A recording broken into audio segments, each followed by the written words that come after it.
बोले बांके बिहारी लाल लाल की जय। बड़ी सुंदर कथा है, भक्ति ज्ञान और वैराग्य की। हालांकि है तो पहले दिवस की प्रश्न है तो सुनाते हैं आपको। एकदा हि विशालायां चात्वारिस्योमलः सत्संगार्थं समायाता दद्रसस्तत्र नारदम्। कथा एकाग्र मन होकर सुनी जाए। एक बार की बात है, 4 सनत कुमार बैठे हैं, नारद जी गुजर रहे थे। नारद जी को उदास देखा तो प्रश्न किया, स्वामी संसारवासी संत के पास जाते हैं कि हमारे दुख दूर हो जाएं, और आप भी उदास घूमेंगे तो कैसे काम चलेगा। नारद जी पहुंचे, बोले बड़ी विपत्ति आई हुई है। बोले क्या कारण है? नारद जी बताते हैं। क्या कह रहे हैं? अहम तो पृथ्वी यातो ज्ञात्वा सर्वोन्तमामिति पुष्करम च प्रयागम च काशीं गोदावरीं तथा। हे सुनत कुमारों, मैं पृथ्वी पर गया, प्रयाग पर गया, काशी गया, पर मुझे कहीं शांति नहीं मिल पाई। और साक्षात जब मैं पृथ्वी पहुंचा तो बेटा बाप पे भरोसा नहीं करता, बाप बेटे पे भरोसा नहीं करता, हर घर में क्लेश मचा है। जब मैं सोचा कि चलो वृंदावन धाम चलते हैं, वहां शांति मिल जाएगी, पर वहां एक बहुत आरंभिक दृश्य मैंने देखा। क्या देखा? बोले एक नव युवती बैठी है, बाजू में 2 पुरुष लेटे हैं जो कि वृद्ध हैं, और वो उनके पुत्र हैं। आश्चर्य हुआ कि माता युवा है, वृद्ध पुत्र हैं। सारी सखियों ने घेर कर खड़ा था। मैंने जाना उचित न समझा, वहां से लौटने लगा तो भागवत जी लिखती है, मां ने आवाज लगाई है, भो भो साधु क्षणं तृष्ट मच्चिंतामपि नाशय दर्शनं तव लोकस्य सर्वथा गहनं वनम्। हे साधु महात्मा, आप एक क्षण के लिए रुक जाएंगे तो मेरी विपत्ति का नाश हो जाएगा। नारद जी कह रहे एक क्षण कैसे? कह रहे कुसंग का एक क्षण मिल जाए तो जीवन बर्बाद कर देता है, और सत्संग अगर एक क्षण मिल जाए तो जीवन की बुलंदी बढ़ जाती है। बोले सत्संग नारायण भगवान की। आज पुनः बड़े दुखी हुए नारद जी, तो बोले महाराज ये कुछ नहीं, ये कलयुग का प्रभाव है।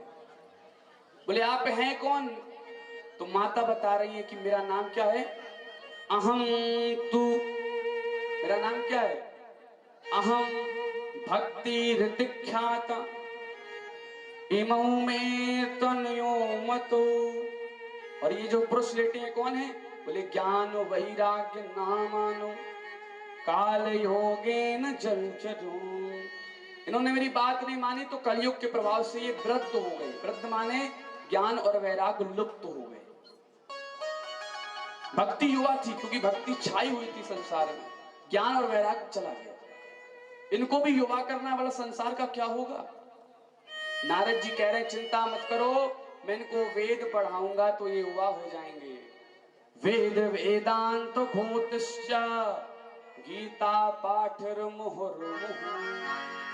बार बार वेद पढ़ाया, गीता पढ़ाई, ये युवा तो होते पर पुनः वृद्ध हो जाते, कोई असर नहीं पड़ रहा है। क्या किया जाए? आकाशवाणी हुई कि सत्कर्म करो। सत्कर्म है क्या? तो उसी सत्कर्म की खोज में मैं निकल रहा था तो आप रास्ते में मिल गए। 4 सनत कुमार कहते सत्कर्म क्या है आप नहीं जानते? बोले हम बताते हैं आपको, सही जगह आए हैं आप। चारों सनत कुमार कहते हैं, क्या कह रहे हैं? निगम कल्प तरोरि गलतम फलम सुख मुखाद मृत द्रव संयुतम। और ये पिबत भागवतम रसमालयम मुहुरहो रसिका भुवि भावुका। ये जो है यही सत्य है, बाकी सब कुछ संसार में असत्य है। महाराज, निगम कल्प वृक्ष का पका हुआ फल है श्रीमद् भागवत की कथा। यही है, जाओ जाकर के इनको श्रवण कराओ, वो तुरंत युवा हो जाएंगे। सनत कुमार कह रहे हैं कि चलिए हम आप उनको श्रवण कराते हैं। वृंदावन से भक्ति मैया चली तो हरिद्वार पहुंची, बद्री धाम से चले तो ये कहां पहुंची? हरिद्वार। बीचों बीच दोनों, गंगा का तट है, पुनः आसन लगाया गया, सभी सनत कुमार बैठे, कथा प्रारंभ हो गई। यहीं से प्रथम कथा प्रारंभ हुई है, जो कि सप्तम दिवस तक चली है। और जब एक बार किसी चीज का विधान बन जाता है तो वो टूटता नहीं है।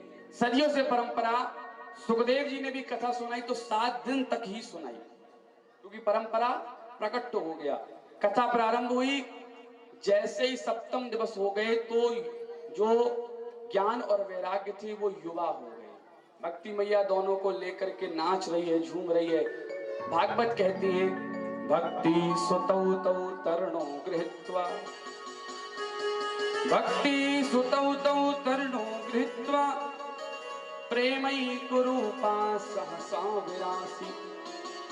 और श्री कृष्ण गोविंद हरे मुरारे, नाथेति नामानि मुहुर्वदन्ति। तो यही परंपरा है किसकी? कथा की, जो कि ये 7 दिन तक होती है।